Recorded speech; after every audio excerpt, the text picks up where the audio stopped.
Morning everybody. Good morning, sir. How are you? We are fine and Alhamdulillah, I am fine also. Okay, sit down please. Today we are going to learn about voice. ঠিক আছে? আজকে আমরা voice সম্পর্কে শিখব। হ্যাঁ? ভয়েসের বাংলা হচ্ছে বাচ্চু। ঠিক আছে?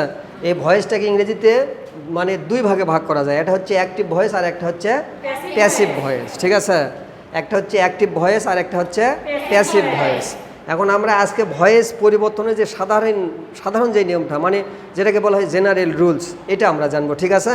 এরপরে ক্লাসে আমরা ব্যতিক্রম যে নিয়মগুলো আছে সেগুলো নিয়ে আলোচনা করবো। হ্যাঁ, দেখো এখন অ্যাক্টিভ থেকে প্যাসিভ করিবার জন্য যে সাধারণ নিয়ম, এই নিয়মটা 5টা নিয়ম মানে এখানে আমরা বিশেষ করে ব্যবহার করি, তাই না? 1 নম্বরের নিয়ম আছে কি, অবজেক্টের সাবজেক্টিভ কেস করতে হবে, এটি 1 নম্বর নিয়ম। 2 নম্বর রুলস, নির্দিষ্ট টেন্স অনুসারে অক্সিলারি ভার্ব বসাতে হবে, তাই না? নাম্বার 3, PV1 এর PV3 করতে হবে। এটা PV1 আমরা বুঝি তো, প্রিন্সিপাল ভার্বের প্রেজেন্ট ফর্ম, আর PV3 মানে কি, প্রিন্সিপাল ভার্বের পাস্ট পার্টিসিপাল ফর্ম। মানে একটা ভার্বের 3টা রূপ থাকে না, PV1, PV2, PV3। ঠিক আছে, সেইটা এটা। আচ্ছা, নাম্বার 4, বাই, ফর অথবা মি, এই 3টার মধ্যে যে কোনো একটা প্রিপোজিশন বসাতে হবে। ঠিক আছে, এটা সেন্টেন্সের মুড অনুসারে। ঠিক আছে, আচ্ছা, তারপরে দেখো লাস্ট নাম্বার 5, সাবজেক্টের অবজেক্টিভ কেস করতে হবে।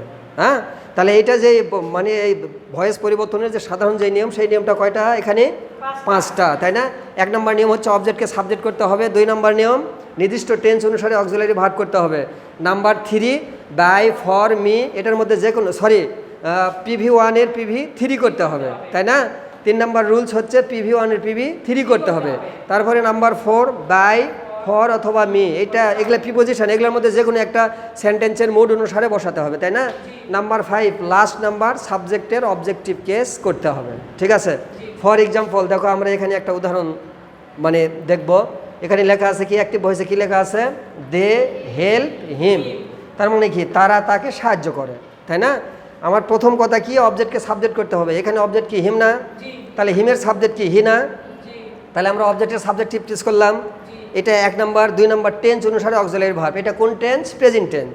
ঠিক আছে, প্রেজেন্ট টেন্সের ভয়েস চেঞ্জের অক্সিলারি ভার্ব হচ্ছে এম, ইজ, আর। এটা টেন্স অনুসারে পরিবর্তন আছে, এক টেন্সের এক একটা আছে, তাই না? প্রেজেন্ট টেন্সে এম, ইজ, আর, এই জন্য এখানে কি হয়েছে, ইজ হয়েছে, তাই না? তারপরে কি, PV1 এর PV3 করতে হবে। এটা হেল্প, এটা PV1 না, ভার্বের 1 নম্বর ফর্ম। এটা 3 নম্বর কি, হেল্প হবে, ইডি যোগ করতে হবে। তাহলে he is a help. Number 4 কি, যে কোনো একটা প্রিপোজিশন বসাতে হবে, 3টার থেকে যে কোনো একটা। তাহলে এখানে আমরা কি বসালাম, বাই। ঠিক আছে, তারপরে লাস্ট নাম্বার 5 কি, সাবজেক্টের অবজেক্ট করতে হবে। এখানে সাবজেক্ট কি, দে না? তাহলে দের অবজেক্ট কি, দেম না? এই জন্য এখানে আমরা দেম বসাইছি। এখন দেখো এখানে এই যে এখানে বাই হবে না, ফর হবে না, মি হবে, সেটাই যে এটাই বলে দিবে। ব্যক্তি হলে কি হবে, বাই, আর কারো জন্য যদি হয় তাহলে কি হবে, ফর, আর আমাকে অর্থে যদি হয় তাহলে হবে মি, তাই না? এটা গেল জেনারেল রুলস। এখন দেখো এটা যদি নেগেটিভ হয় তখন তাহলে আমরা কি করব? নেগেটিভ হলেও একই রকম। ঠিক আছে, নেগেটিভের টাইমে শুধু আমরা কি করব, অক্সিলারি ভার্বের পরে নোট যোগ করব। আর যদি ইন্টারোগেটিভ হয় তাহলে অক্সিলারি ভার্বটাকে সামনে দেবো। মানে একটা সেন্টেন্সকে যেরকম আমরা নেগেটিভ আর ইন্টারোগেটিভ করি ওই একই রকম। দেখো ফর এক্সাম্পল এখানে দেখো, active, they do not play, PLAY, play, ball, BALL, ball. দেখো এটা নেগেটিভ, তাই না?